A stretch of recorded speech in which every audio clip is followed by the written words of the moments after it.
ಕೋಟೆನಾಡಿನಲ್ಲಿ BSY ಅಭಿಮಾನೋತ್ಸವಕ್ಕೆ ಭರದ ಸಿದ್ಧತೆ ಸಾಗಿದೆ. ಈ ಸಂದರ್ಭದಲ್ಲಿ ಬಿಜೆಪಿ ಅಧ್ಯಕ್ಷ BY ವಿಜೇಂದ್ರ ಅವರು ಕೂಡ ವೇದಿಕೆಯ ಸ್ಥಳವನ್ನು ಪರಿಶೀಲನೆ ಮಾಡಿದ್ದಾರೆ.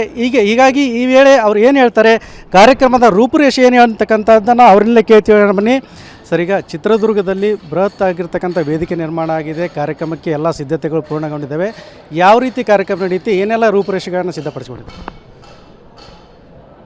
ಕೋಟೆಯ ನಾಡಿನಲ್ಲಿ ಒಂದು ಐತಿಹಾಸಿಕ ಕಾರ್ಯಕ್ರಮ. ಈ ರಾಜ್ಯ ಕಂಡಂಥ ಒಬ್ಬ ಅಪ್ರತಿಮ ಹೋರಾಟಗಾರ, ರೈತ ನಾಯಕ, ಮಾಜಿ ಮುಖ್ಯಮಂತ್ರಿಗಳು ಯಡಿಯೂರಪ್ಪನವರ ಅಭಿಮಾನೋತ್ಸವ ಭಾಳ ಅದ್ಧೂರಿಯಾಗಿ ಆಗ್ತಾಯಿದೆ. ಅದ್ಧೂರಿ ಯಾಕೆ ಹೇಳ್ತಾ ಇದ್ದೇನೆ ಅಂತ ಹೇಳಿದ್ರೆ, ರಾಜ್ಯದ ಇತಿಹಾಸದಲ್ಲಿ ಮೊಟ್ಟ ಮೊದಲ ಬಾರಿಗೆ ನಾಡಿನ ಎಲ್ಲ ಸ್ವಾಮಿ ಜಗದ್ಗುರುಗಳು, ವಿವಿಧ ಸಮಾಜದ ಸ್ವಾಮೀಜಿಗಳು ಯಡಿಯೂರಪ್ಪನವರ ಮೇಲೆ ಇಟ್ಟಿರ್ತಕ್ಕಂಥ ಅಭಿಮಾನವನ್ನು, ಪ್ರೀತಿ, ವಿಶ್ವಾಸ ಯಾವ ರೀತಿ ಇದೆ ಅಂತ ಹೇಳಿದ್ರೆ ಎಲ್ಲರೂ ಕೂಡ ಒಂದೇ ವೇದಿಕೆಗೆ ಬರ್ತಾ ಇರುವಂಥದ್ದು. ನಾವು 2 ತಿಂಗಳು ನಾವು ಮೇ ಎಂಡ್ ಅಥವಾ ಜೂನಲ್ಲಿ ಮಾಡಬೇಕು ಅನ್ನೋ ನಾವು ಅಪೇಕ್ಷೆ ಇತ್ತು. ಆದರೆ ಅಮಿತ್ ಶಾಜಿಯವರು 9ನೇ ತಾರೀಕು ದಿನಾಂಕ ಕೊಟ್ಟಂಥ ಸಂದರ್ಭದಲ್ಲಿ ನಿಮ್ಗೆ ಗೊತ್ತಿಲ್ಲ, ನಾವು ಯಾರೂ ಕೂಡ ವೈಯಕ್ತಿಕವಾಗಿ ಪಾಪ ಸ್ವಾಮೀಜಿಗಳನ್ನ, ಜಗದ್ಗಳನ್ನ ಯಾರನ್ನೂ ಕೂಡ ನಾವು ಭೇಟಿ ಮಾಡೋದಕ್ಕೆ ಸಾಧ್ಯ ಆಗಿಲ್ಲ. ಎಲ್ಲರನ್ನೂ ಕೂಡ ದೂರವಾಣಿ ಮುಖೇನನೇ ಸಂಪರ್ಕ ಮಾಡುವಂಥ ಪ್ರಯತ್ನ ಮಾಡಿದ್ದೇವೆ. ಸಾವಿರಾರು ಸಂಖ್ಯೆಯಲ್ಲಿ ಜಗದ್ಗುರು, ಸ್ವಾಮೀಜಿಗಳು, ಮಠಾಧೀಶರು ಎಲ್ಲರೂ ಕೂಡ ಬರ್ತಾ ಇದ್ದಾರೆ. 10 ಲಕ್ಷಕ್ಕೂ ಹೆಚ್ಚು ಸಂಖ್ಯೆಯಲ್ಲಿ ಅಭಿಮಾನಿಗಳು ಕೂಡ ಬರೋರಿದ್ದಾರೆ.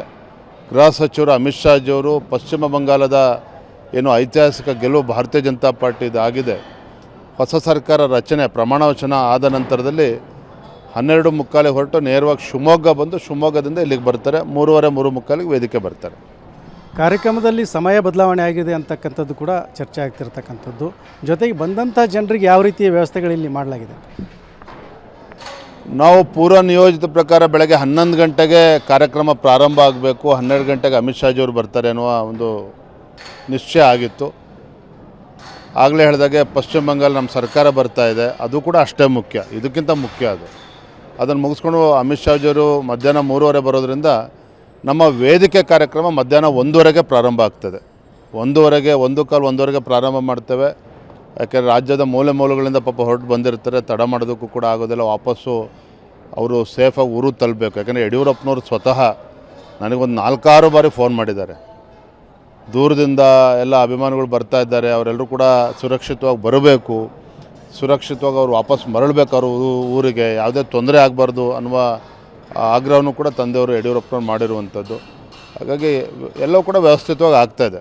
ಬಂದಂಥವ್ರು ಎಲ್ಲರೂ ಕೂಡ ಭೋಜನದ ವ್ಯವಸ್ಥೆ ನಮ್ಮ ಹಿರಿಯ ಶಾಸಕರಾಗಿರುವಂಥ ಯಲಹಂಕ ವಿಶ್ವನಾಥ್ ಅವರು, ಮಾಜಿ ಸಚಿವರಾಗಿರ್ತಕ್ಕಂಥ ಕಟ್ಟಾ ಸುಬ್ರಹ್ಮಣ್ಯಂ ನಾಯ್ಡು ಅವರು, ನಮ್ಮ ಹಿರಿಯರಾಗಿರ್ತಕ್ಕಂಥ ಗೋಪಾಲಣ್ಣ ಅವರು, ಕೃಷ್ಣಪ್ಪನವರು, ಬೆಂಗಳೂರಿನ ಎಲ್ಲ ಶಾಸಕರು ಭೋಜನದ ಒಂದು ಉಸ್ತುವಾರಿಯನ್ನು ಅವರೇ ತೆಗೆದುಕೊಂಡಿದ್ದಾರೆ.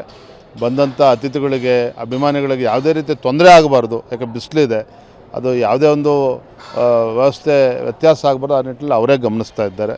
ಅದು ಒಳ್ಳೆ ರೀತಿಯಲ್ಲಿ ಆಗ್ತಾಯಿದೆ ಅಂತಂದರೆ